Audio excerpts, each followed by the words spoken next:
ठाकरे गटाचे उमेदवार एकनाथदादा पवार यांच्या कार्यकर्त्यांनी सोशल मीडियावरती आक्षेपार्ह पोस्ट टाकल्यानंतर स्वतःच्या कार्यकर्त्यासाठी लढणारे, भिडणारे तसंच माझ्या कार्यकर्त्याच्या केसाला धक्का म्हणजे प्राध्यापक मनोहर धोंडे यांच्या जीवाला धक्का असं ठणकावून सांगणारे प्राध्यापक मनोहर धोंडे आहेत तरी कोण ते जाणून घ्या. नमस्कार, मी शुभम. कडक खबरमध्ये आपलं स्वागत आहे. 12व्या शतकामध्ये रूढी, परंपरा, अंधश्रद्धा या सगळ्या गोष्टींचं स्तोम माजलं होतं. या सगळ्यांमधून महात्मा बसवेश्वरांनी भक्ती चळवळीच्या माध्यमातून लोकांचं जे काही समाजकारण केलं किंवा सामाजिक कार्य जे केलं ते आपण विसरू शकत नाही. त्यानंतर 21व्या शतकात हे जर कार्य कोणी केलं असेल तर ते आहे प्राध्यापक मनोहर धोंडे. प्राध्यापक मनोहर धोंडे यांचं गाव लोहा तालुक्यातील शेवडी बाजार हे आहे. त्यांचा जन्म 2 फेब्रुवारी 1967 रोजी झाला. त्यांचा जन्म शेतकरी कुटुंबात झाला. शिक्षण जिल्हा परिषदेत झालं. महाविद्यालयाचं पुढचं शिक्षण यशवंत कॉलेज नांदेड येथे झालं. तर त्या पुढचं ग्रॅज्युएशनचं शिक्षण डॉक्टर बाबासाहेब आंबेडकर विद्यापीठ संभाजीनगर येथे झालं. आणि त्यांचं ग्रॅज्युएशन पूर्ण झाल्यानंतर 1991 साली लगेच ते देवगिरी महाविद्यालयात प्राध्यापक म्हणून रुजू सुद्धा झाले.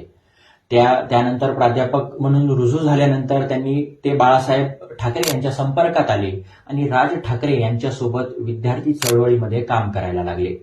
विद्यार्थी चळवळीमध्ये काम करत असताना 1996 रोजी महादेव मंदिराच्या साक्षीने त्यांनी शिवा संघटनेची स्थापना केली. म्हणजे आपण जी आज शिवा संघटना बघतो त्याचं एवढं जे काही मोठं वटवृक्ष पाहतो त्याची जी बीजं रोवली गेली ती 1996 रोजी. त्यानंतर 2000 सालचं लिंगायत समाजासाठीचं आंदोलन असो किंवा मंत्रिमंडळावरचे मोर्चे असो, शिवा संघटना हळूहळू आता वाढत होती.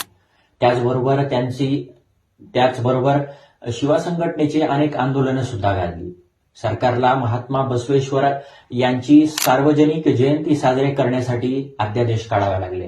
हे सुद्धा यश जे आहे ते शिवा संघटनेचं होतं. त्यामुळे शिवा संघटना नित्यनियमाने आपले कामं करत होती, आपली संघटना वाढवत होती. महाराष्ट्राच्या बाहेर सुद्धा ही संघटना वाढत होती.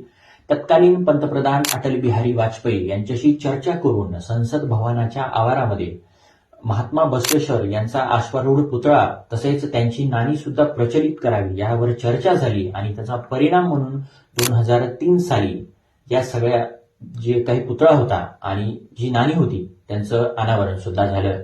हे सगळ्यात मोठं यश म्हणावं लागेल शिवा संघटनेचं. आणि याच्याही पुढे शिवा संघटनेनं भरपूर सुद्धा कामे केलेली आहेत. 25 मार्च 2008 साली ओबीसी समाजासाठी किंवा आरक्षणासाठी त्यांनी केलेलं आंदोलन असो किंवा त्याचसाठी 1 दिवसीय काढलेला मोर्चा असो, याचा परिणाम म्हणून लिंगायत समाजाच्या 29 पोट जातींना आरक्षण मिळालं आहे.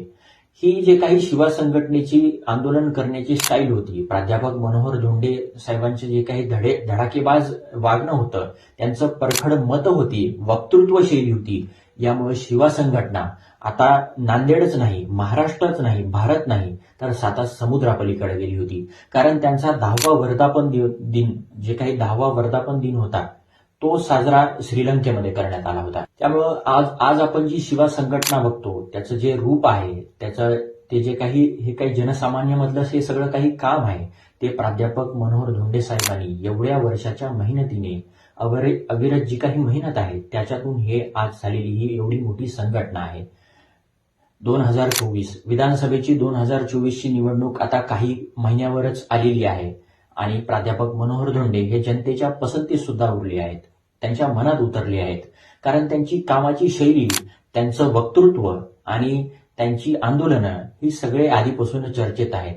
लोहा कंधार विधानसभा त्यांना आधीपासून ओळखतो. त्यामुळे येणारा काळ प्राध्यापक मनोहर धोंडे यांच्यासाठी काय घेऊन येतो, मतदार काय विचार करतील हे पाहणं गरजेचं आहे.